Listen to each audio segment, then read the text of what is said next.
lately it's been really confusing. I just can't understand.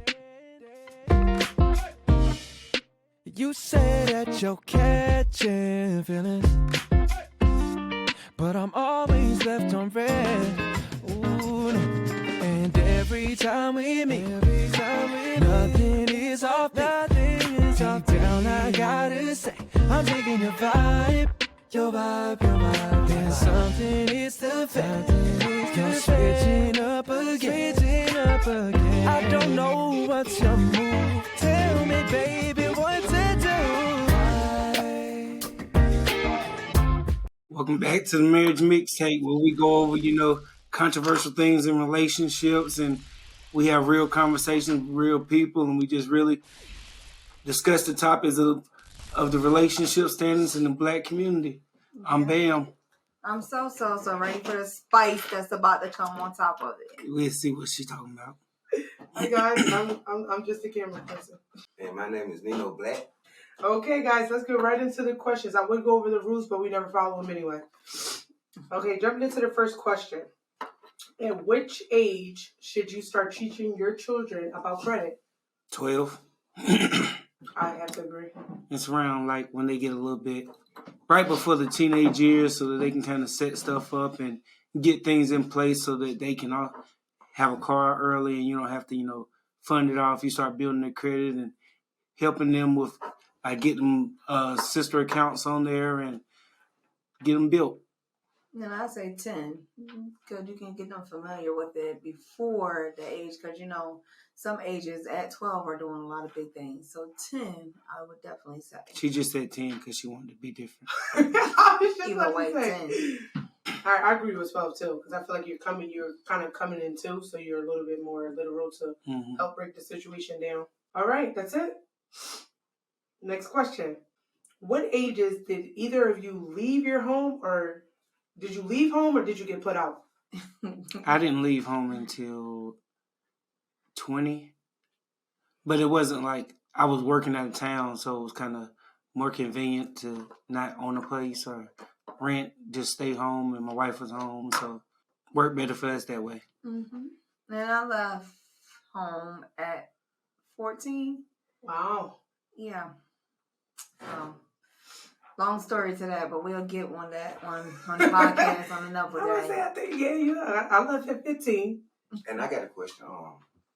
This gonna lean more to rock side, but how important it is for us being Black men to show a presence inside the home? It's absolutely important. It's probably one of the most important things there is. But as a Black man, the presence is taken away by society, the government, social media, everybody, all the things they see. And also the Black woman. I mean, we got to hold them accountable too, because they allow, government assistance and stuff to push the Black man out the house. And they allow themselves to lay with the same caliber men and then expect more from them. Yeah, that is true. I think it's very important. Very important. That's like one of our number one things, if anything, that needs to change is a lot of men need to stay at home. Well, not stay at home, but be in the life with their kids in the household, actually putting their foot down, getting things in order, and make sure it stays in order. About most of the kids you see, they go astray and they out there doing things they shouldn't be doing. I mean, 9 times out of 10, they don't have a man at home. And their mom is playing the man, and a female can never teach a man how to be a male. Like, she can't teach him how to leave either, so he tend to stay home with her forever or stay with a baby mama. And it's not their fault. It really is the world, the stuff that goes on, the stuff that they hide, the stuff that they want you to put in your face and let you think that this is the right way, the scenario things that they give are tight. But really, we just got to ignore everything that we see and follow our own beliefs and understanding. And that's what I was going to ask you, Sophie. You being a woman, how hard is it for you to articulate why he's gone? Meaning, like, to set the rules.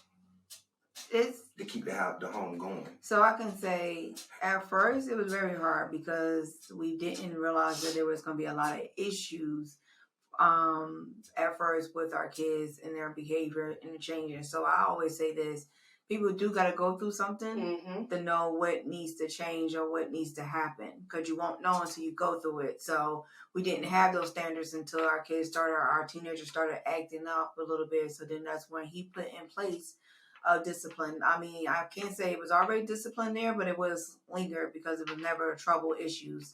So then when he started, growing up and starting to experience life, then that's when he came about putting stuff down. So it's like a law that he got, a rule that he got, and you got to follow by it. So it's easy for me as long as everyone follow by the rules. Okay. Good answer. Next question. If you guys only have $5, how should it be split? It should be split. I don't even want to think about having $5. It can't be split. If you only got $5, y'all need to get off y'all ass. Y'all shouldn't be talking about splitting $5. Y'all should be talking about how to flip that $5. Right. Okay. What should the provider of the home house duties be? By provider of the home, you mean the breadwinner? Yeah, the breadwinner. Oh, whatever the hell they agree on.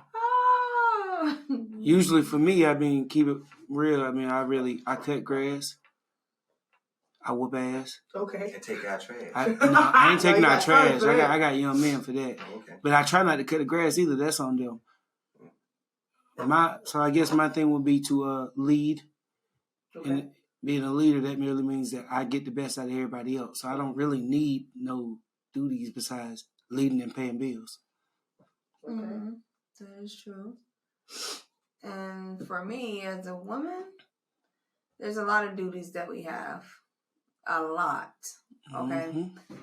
Our duties are making sure that everyone is straight and okay, mentally, physically. Okay. Even when it comes to individual tasks that they got in their life, for school or doctor's appointments or any sports wise. Okay. Or if any careers or anything that they really are going for and want to build up. Not just the kids, but my husband as well.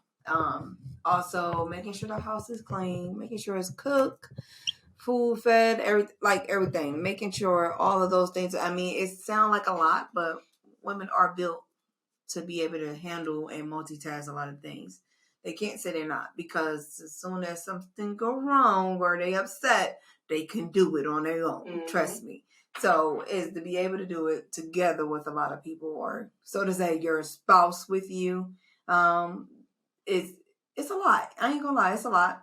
But I definitely can do it with no problem. So I think most women can do it with no problems, because if you think about it, I literally do all of that on top of running 2 business with my husband. So whatever that needs to be done while he's gone, I am doing, getting done. So most of the time it's keeping a balance or keeping a schedule. If you can stay on a schedule and a task, then you won't have no problem, to be honest. I mean, of course, the schedule can get messed up sometimes depending on if the kid's sick or not sick or anything like that. Or if you just got to go to one of the schools or something, it might mess it up a little bit, but you should be able to multitask that with no problem, as long as he's doing his part of providing. Man, so if he at home on 2K, you ain't got to do nothing, right? Well, now don't knock the 2K. That's just that's a reward. No, I do suggest if he's off for about 2 days or so, and he can help in the house, like with something with the kids or something to eat something for the woman, then I do suggest that most men should do that without being asked. That should be like a sign, like, all right, I'm not working, so let me just help around real quick. Lately it's been really confusing.